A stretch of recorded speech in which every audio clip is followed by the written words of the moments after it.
Ruang Kuliah menjawab pertanyaan seputar pendidikan agama Islam, Islam Ulil Albab, dan Islam Rahmatan Lil Alamin. Bismillahirrahmanirrahim.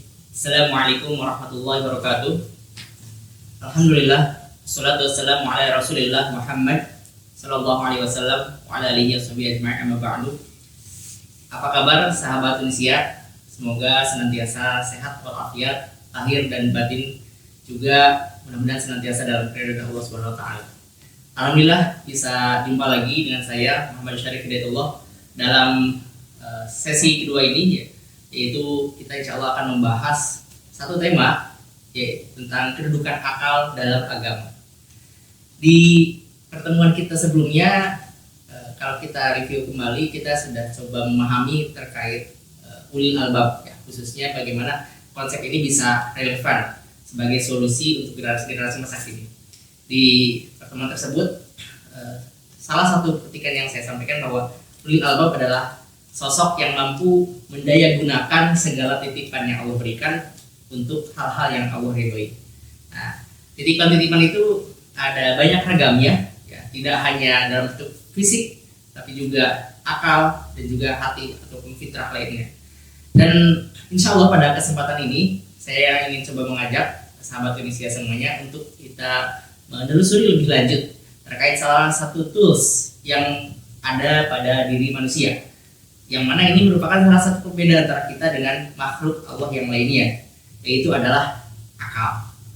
Jadi kita perlu memposisikan bagaimana kedudukan akal dalam Islam, gitu. Nah, ketika kita berbicara akal, sebagian mungkin ada yang mengingat, ya, bahwa dalam Islam itu ada satu pergerakan ataupun pemikiran yang disebut dengan Mu'tazilah. Nah, jadi Mu'tazilah ini kita harus tahu siapa mereka dan apa korelasinya dengan akal. Kemudian di sisi lain ada juga satu pemikiran yang identik dengan istilah tasawuf, ya, atau orang-orang sufi. Nah, ini juga ada kaitannya dengan akal. Dan masih ada ragam pemikiran lainnya yang masing-masing punya pandangan tersendiri terkait kedudukan akal dalam agama. Nah, kalau saya coba identikan, ya, jadi akal ini mungkin akal, hati, anggota badan lainnya. Itu ibaratnya teman-teman kalau mau masak, ya, memasak itu kan ada spatula, ya, ada kuali, mungkin kalau untuk makan ada sendok, ada garpu, gitu.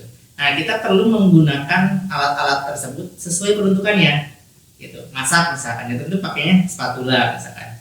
Masa yang masak pakai sendok kan agak susah, gitu ya, apalagi kalau minyaknya kemana-mana, gitu. Nah, makan nggak mungkin pakai spatula. Nah, kalau berlebihan gitu makan pakai spatula, ya, apalagi pakai serok yang lebih besar, gitu. Cocoknya pakai apa ya? Pakai sendok, gitu. Sama, akal juga begitu. Akal harus kita dudukan sebagaimana porsinya. Apalagi ketika akal ini dihadapkan pada wahyu. Nah, atas dasar inilah muncul berbagai pemikiran, ya, seperti yang tadi saya contohkan. Di antaranya dari sekian banyak itu ada yang pertama adalah Mu'tazilah. Kenapa sih Mu'tazilah? Karena pemikiran Mu'tazilah ini dia mendudukan akal itu seolah lebih superioritas, ya, lebih super daripada wahyu. Kita bisa mengatakan bahwa akal ini adalah sebagai penentu, ya, atas wahyu. Apa yang dikatakan oleh wahyu ketika itu berhadapan atau kontradiksi dengan akal, maka yang didahulukan adalah akal. Sehingga barometer terhadap hal-hal, termasuk adalah hal-hal yang sifatnya gaib seperti zat Allah, itu semua berupaya dirasionalkan, ya. Nah, beda dengan kelompok yang kedua. Kelompok yang kedua ini adalah tasawuf, ya. Tasawuf itu lebih kepada hati, ya. Bahkan kalau kita kaji lebih dalam, mungkin ada yang pernah mendengar istilah mukasyafah, tersingkap, gitu ya. Nah, kenapa ada lahir belakang ini? Sebenarnya secara tidak langsung itu sebagai bentuk antitesis dari Mu'tazilah tadi. Jadi kalau Mu'tazilah lebih condong ke akalnya, kalau tasawuf itu lebih condong ke hati, gitu. Nah, lalu seperti apa contoh pemikiran tersebut? Nah, ini kita coba ambil satu contoh, ya, terkait Mu'tazilah misalkan, ya. Jadi Mu'tazilah itu berpendapat bahwa al-aqlu yahkumu bi husni sidqi wa hukmihi wa qubhil kadhibi. Di akal itu bisa menjustifikasi baik ataupun buruk. Ya. Wa in lam yarid fihi sam'un, walaupun belum ada wahyu. Jadi baik buruknya sesuatu itu barometernya adalah akal, bukan wahyu, gitu. Sehingga kalau menurut akal itu adalah baik, ya berarti baik. Gitu. Jadi nggak ada urusannya dengan wahyu gitu, karena akal manusia pun sudah bisa menilai sesuatu itu baik atau enggak. Nah, beda dengan paham lainnya gitu, yang berpendapat bahwa baik atau buruk itu tidak semata-mata berdasarkan pada akal. Misalkan Allah berfirman, A'udzubillahi minasyaitonir rajim, bismillahirrahmanirrahim, laisal birru an tuwallu wujuhakum qibalal masyriqi wal maghrib, dan seterusnya di ayat yang panjang ini. Jadi di situ disebutkan dengan rinci apa sih standar baik atau yang dikategorikan baik menurut Allah itu. Jadi wahyu berbicara di situ. Nah, sehingga dari sini kan kita jadi merenung gitu. Jadi sebenarnya esensi baik atau buruk itu apa? Gitu. Karena tidak selalu yang baik menurut manusia itu baik menurut Allah, pun sebaliknya. Ya. Nah, oleh sebab itu maka salah satu titik tengahnya atau moderat dalam pemikiran mendudukan akal dalam agama Islam ini adalah itu dengan menjadikan akal sebagai mitra dalam memahami wahyu. Nah, ini yang lebih tepat. Gitu. Sekali lagi ya, sahabat Indonesia, jadi salah satu titik tengah dalam memposisikan akal di agama Islam itu menjadikan sebagai tools untuk memahami wahyu. Karena pada dasarnya wahyu itu ya dia tidak menjelaskan dengan dirinya sendiri, tapi akal yang berupaya memahami isi dari wahyu. Ya katakan misalnya mushaf Al-Quran, ya kita kan untuk paham perlu mencernai dengan akal tadi, akal yang bersih, akal yang memang tujuannya benar-benar ingin memahami maksud inti dari wahyu tadi, dari mushaf tadi. Nah, sehingga ketika akal yang bersih ini digunakan untuk memahami wahyu, maka insya Allah dia akan paham maksud inti dari wahyu tersebut. Oke, sahabat Indonesia, rahimakumullah.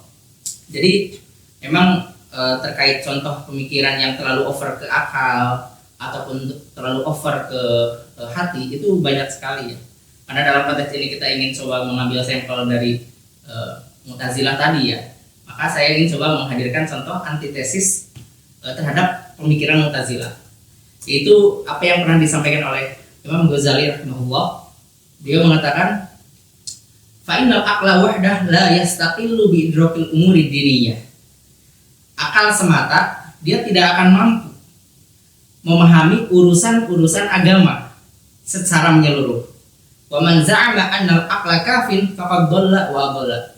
Dan barang siapa yang menyangka bahwa akal itu cukup untuk memahami wahyu, ya dia secara tersendiri ya, otonomi dia memahami dan bahkan tidak menggunakan wahyu gitu, menyampingkan wahyu gitu, dalam memahami sesuatu hal gitu.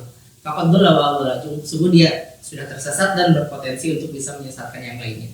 Lah, pertanyaannya kenapa kok tidak bisa kita hanya bergantung pada wahyu? Ya, jelas karena dalam agama tidak semua hal bisa dicerna oleh akal. Contohnya adalah perkara-perkara gaib. Ya, kita tidak bisa selalu merasionalkan bagaimana terkait di alam kubur atau di hari akhir nanti gitu. Itu kita tahunya dari mana? Ya dari wahyu gitu.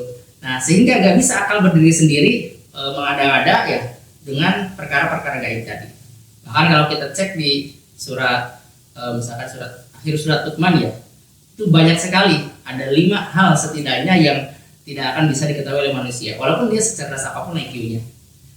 Ya, terkait misalkan wa ma tadri nafsun ma taksibu gada, apa yang akan terjadi di hari esok, wa ma tadri nafsun bi ayyi ardin tamut, di mana seseorang akan meninggal, dan lain-lainnya ya, yang mana ini sebagai sampel bahwa akal itu terbatas.